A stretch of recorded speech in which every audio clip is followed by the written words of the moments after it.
نیند کے دوران ہمارا جسم اکثر جھٹکے لیتا ہے، لیکن آخر یہ جھٹکے کیوں لیتا ہے؟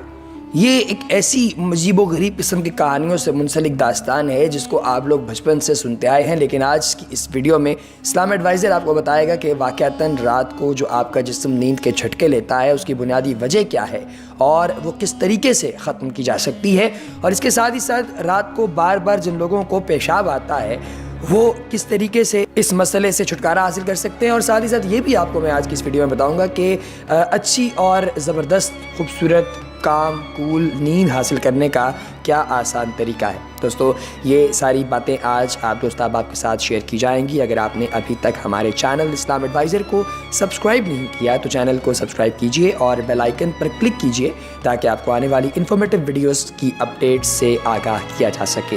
رات کو سوتے ہوئے اچانک جاگ جانا ایک سنگین مرض کی علامت ہو سکتی ہے۔ یہ انتباہ امریکہ میں ہونے والی ایک طبی تحقیق میں سامنے آئی ہے۔ کیلیفورنیا یونیورسٹی اور مشیگن یونیورسٹی کی مشترکہ تحقیق کے مطابق رات کو اچانک آنکھ کھلنے اور پھر سونے میں ناکامی دل کے امراض کا خطرہ بڑھاتی ہے۔ اس تحقیق کے دوران 1 کروڑ سے زائد مریضوں کا جائزہ لیا گیا اور یہ بات سامنے آئی کہ جو اکثر لوگ رات کو جاگتے ہیں ان میں دل کے امراض کا خطرہ 26% تک زیادہ ہوتا ہے۔ تحقیق میں بتایا گیا کہ ایسے افراد میں دل کی دھڑکن کی رفتار تبدیل ہو سکتی ہے جسے واضح علامات کے بغیر عارضہ قلب بھی کہا جاتا ہے، اور اس سے فالج اور دل کی حرکت تھم جانے کا خطرہ بڑھ جاتا ہے۔ دوستو نیند کے دوران ہمارا جسم اکثر جھٹکے لیتا ہے اور اس انسانی عادت کے متعلق طرح طرح کی کہانیاں بھی مشہور ہیں۔ اس سے پہلے کہ میں ان کے حوالے سے آگے مزید بات کروں، کیا آپ نے کبھی ایسا کوئی جھٹکا یا ایسا کوئی مرض محسوس کیا ہے؟ اگر تو ہاں تو کمنٹ سیکشن میں اپنے بارے میں تحریر کیجئے، یا اگر کسی کو دیکھا ہے تو اس کے بارے میں بھی تحریر کیجئے، آپ کی رائے کا انتظار رہے گا۔ دوستو سائنسدانوں نے اس کی اب اصل وجہ بتا دی ہے۔ ویب سائٹ لائف سائنسز کی رپورٹ کے مطابق سائنسدانوں کا کہنا ہے کہ انسان جب بیداری سے نیند کی حالت میں جاتا ہے تو اس کے پٹھوں میں ایک غیر ارادی کھچاوٹ یا اینٹھن پیدا ہوتی ہے جو ان جھٹکوں کا باعث بنتی ہے۔ پٹھوں کی یہ کھچاوٹ بغیر کسی عذر کے بھی ہو سکتی ہے، لیکن کسی قسم کی آواز، روشنی یا دیگر کوئی بیرونی عوامل زیادہ تر ان کے محرک بنتے ہیں۔ جب کسی سوتے شخص کے پاس شور ہو یا کوئی لائٹ آن کر دی جائے تو اس کے پٹھوں میں اینٹھن پیدا ہوتی ہے اور اس کا جسم جھٹکے لیتا ہے۔ بعض سائنسدانوں کا کہنا ہے کہ جب جسم بیداری سے نیند میں جاتا ہے تو پٹھے بتدریج پرسکون ہوتے جاتے ہیں۔ ایسے میں دماغ پٹھوں کے اس طرح پرسکون ہونے کا غلط مطلب لیتا ہے اور سمجھتا ہے کہ شاید انسان بلندی سے گر رہا ہے، لہٰذا وہ فوری طور پر پٹھوں کو رد عمل ظاہر کرنے کی تحریک دیتا ہے، جس سے انسان کے جسم کو جھٹکے آتے ہیں اور اکثر اوقات آنکھ بھی کھل جاتی ہے۔ سائنسدانوں نے اپنی تحقیق میں ثابت کیا ہے کہ تقریباً 60 سے 70% لوگوں کو سوتے میں جھٹکے لگتے ہیں، لیکن ان میں سے اکثر کو اپنی اس حالت کے متعلق معلوم بھی نہیں ہوتا۔ اس کی وجہ یہ ہے کہ جب نیند سے جو جھٹکے آپ کو ہوتے ہیں وہ بیدار ہونے پر آپ کو یاد نہیں رہتے، خاص طور پر ان لوگوں کو تو بالکل یاد نہیں رہتے جو ان کی وجہ سے بیدار نہیں ہوتے۔ جو لوگ ان جھٹکوں کی وجہ سے بیدار ہو جاتے ہیں انہیں اپنی اس حالت کا علم ہوتا ہے۔ سائنسدانوں کا ماننا ہے کہ ذہنی دباؤ، پریشانی، تھکاوٹ، چائے یا کافی زیادہ استعمال کرنا، نیند کی کمی، یہ ایسے عوامل ہیں جن کی وجہ سے جھٹکوں کی تعداد اور شدت میں اضافہ ہو سکتا ہے۔ جن لوگوں کو سوتے میں جھٹکے محسوس ہوتے ہیں انہیں خود کو پرسکون رکھنا چاہیے اور چائے اور کافی جیسی اشیاء سے گریز جو ہے وہ انہیں کرنا چاہیے۔ دوستو بار بار پیشاب اگر کسی شخص کو آتا ہے تو اس کی بھی نیند بڑی خراب ہو جاتی ہے، ساری رات وہ تنگ ہوتا ہے، پریشان ہوتا رہتا ہے۔ تو دوستو سب سے پہلے تو یہ سمجھ لیں کہ ہمارا نظام اخراج بھی دوسرے بہت سے اندرونی اعضاء اور نظاموں کی طرح خود مختار یا غیر ارادی اعصابی نظام یعنی آٹونومک نروس سسٹم کے تحت کام کرتا ہے۔ اس میں پیچوٹری گلینڈ سے آنے والے اینٹی ڈائیوریٹک ہارمون کا بھی بنیادی کردار ہے، اور اس کے وجہ سے جو ہے وہ رات کے وقت پیشاب بننے کے عمل کو یہ سست کر دیتا ہے۔ اگرچہ مثانے سے مناسب وقت اور جگہ ملنے پر پیشاب کے اخراج کا فیصلہ ہمارے ارادی یا سومیٹک اعصابی نظام کے تابع ہوتا ہے۔ گردے ہمارے خون کو ہر دفعہ گردش کے دوران فلٹر کر کے اضافی پانی، نمکیات اور اس کے ساتھ ساتھ میٹابولزم کے نتیجے میں پیدا ہونے والے بہت سے زہریلے مرکبات کو قطرہ قطرہ پیشاب کی شکلوں میں 2 نالیوں کے ذریعے مثانے تک بھیجتے ہیں، جہاں وہ کچھ دیر تک جمع رہنے کے بعد بالآخر جسم سے خارج کر دیے جاتے ہیں۔ اب رات کو جو دن رات میں کئی دفعہ پیشاب کے لیے جانا کیا نارمل ہے؟ تو دوستو یہ آپ کی عادت پر منحصر ہوتا ہے. عام طور پر دن رات میں 8 دفعہ تک جانا نارمل سمجھا جاتا ہے. اگر اس میں رات کو یا صبح سویرے پیشاب کے لیے 1 دفعہ اٹھنا پڑے تو بھی تشویش کی کوئی بات نہیں, لیکن اگر دن رات میں مجموعی طور پر 8 سے زیادہ دفعہ یا رات میں 2-3 دفعہ سے زیادہ آپ کو اٹھنا پڑے تو پھر آپ پریشان ضرور ہوں, کیونکہ اس کیفیت کو بیماری تصور کیا جائے گا. اس بیماری کی 3 بڑی علامات ہیں. فریکوینسی یا بار بار جانا دن رات میں 8 دفعہ سے زیادہ جیسا کہ اوپر ذکر کیا گیا ہے. ارجنسی یا عجلت, بیٹھے بیٹھے پیشاب کی یکدم یا شدید حاجت محسوس ہونا.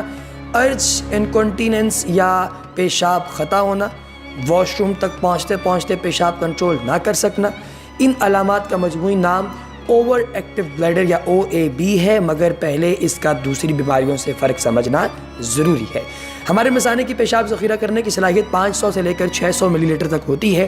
جب کسی وجہ سے گنجائش کم ہو جائے یا مثانہ پوری طرح بھرنے سے پہلے ہی خالی کیے جانے پر اصرار کرے تو مندرجہ بالا علامات پیدا ہو سکتی ہیں. بہت چھوٹے بچوں میں اس کی وجہ اینٹی ڈائیوریٹک ہارمون جو ہے اس کی کمی ہو سکتی ہے, اور عمر بڑھنے کے ساتھ ساتھ یہ خود ہی ٹھیک ہو جاتی ہے. بڑی عمر کے لوگوں میں اگر یہ مسئلہ ہے تو نظام اخراج و تناسل کا انفیکشن UTI ہے, جو مناسب اینٹی بائیوٹک ادویہ لینے سے ختم ہو جاتا ہے. ایک اور عام وجہ شوگر بھی ہو سکتی ہے, جس میں پیشاب بار بار آنے کے ساتھ ساتھ بار بار بھوک اور پیاس کا لگنا بھی شامل ہوتا ہے. 1 منٹ رکیے. پہلے پرانے زمانے کے ڈاکٹروں کو خراج تحسین کہ آپ کو معلوم ہے کہ ڈائبٹیز کی تشخیص کے لیے ٹیسٹ ایجاد ہونے سے پہلے ڈاکٹر مریض کے پیشاب کو چکھ کر اس میں شوگر کی موجودگی کا اندازہ لگاتے تھے. اگر آپ ایک مرد ہیں اور آپ کی عمر 40 سال سے اوپر ہے تو ایسا پروسٹیٹ گلینڈ کے بڑھ جانے سے وجہ سے ہو سکتا ہے. خواتین میں پروسٹیٹ گلینڈ نہیں ہوتا. خواتین میں دوران حمل مثانے کی ذخیرہ کرنے کی صلاحیت میں کمی کی وجہ سے یہ شکایت ہو سکتی ہے. زمین سے وزن اٹھانے کے لیے زور لگانے کی صورت میں اگر پیشاب نکلتا ہو تو اس کو سٹریس انکونٹیننس کہتے ہیں. بار بار پیشاب آنا انگزائٹی یعنی تشویش کی علامت بھی ہو سکتی ہے, جیسا کہ امتحانات کے دوران یا کسی جاب انٹرویو سے پہلے. اگر آپ میں یہ مسائل ہیں تو آپ کو پریشان ہونے کی چنداں ضرورت نہیں ہے. It is totally normal. اپنے ڈاکٹروں کے مشورے پر عمل کیا کریں. اپنے پاس ایک ڈائری رکھیں, اس میں اپنے واش روم آنے جانے کا جو ٹائم ڈیوریشن ہے یا جو آپ کی فریکوینسی ہے اس کو نوٹ کر لیا کریں. یہ سب شوگر کے علامات ہو سکتی ہیں, اور اگر علاج کے دوران دوائی کے استعمال کی وجہ سے منہ خشک ہوتا ہو تو پھر یہ کافی تشویش کی بات نہیں ہے. دوا کا ایک سائیڈ ایفیکٹ ہے, اسے برداشت کیجیے. اب میں آپ کو بتاتا ہوں کچھ ایسے ٹپس جن سے آپ پرسکون نیند حاصل کر سکتے ہیں. دوستو نیند جو ہے وہ اس کی کمی سے انسان دن بھر نہ صرف سست رہتا ہے بلکہ اپنی ذمہ داریاں بھی بہتر طریقے سے انجام نہیں دے پاتا. لیکن کم خوابی سڑکوں پر ہونے والے کئی مہلک حادثوں کی وجہ بھی بنتی ہے. اسی طرح کئی بار مشینوں پر کام کرنے والے بے خوابی کے مریض سنگین حادثات کی لپیٹ میں آ جاتے ہیں. ایک حالیہ جائزے سے ظاہر ہوا ہے کہ امریکہ میں تقریباً 10% افراد شدید بے خوابی کے مرض میں مبتلا ہیں, اور اس تعداد میں مسلسل اضافہ ہو رہا ہے. ماہرین کا کہنا ہے کہ نیند عیاشی نہیں بلکہ انسان کی ایک اہم ترین بنیادی ضرورت ہے. ماہرین کہتے ہیں کہ نیند کا علاج نیند لگانے والی یا نیند لانے والی گولیاں نہیں ہے بلکہ زندگی گزارنے کے انداز میں تبدیلی ہوتا ہے. ہلکا پھلکا لباس پہنیں, تکیے کو سر کے نیچے اس انداز میں رکھیں کہ آپ کو آرام محسوس ہو, روشنی بجھا دیں. کمرے کا درجہ حرارت ایسا ہونا چاہیے جس پر آپ پرسکون محسوس کریں.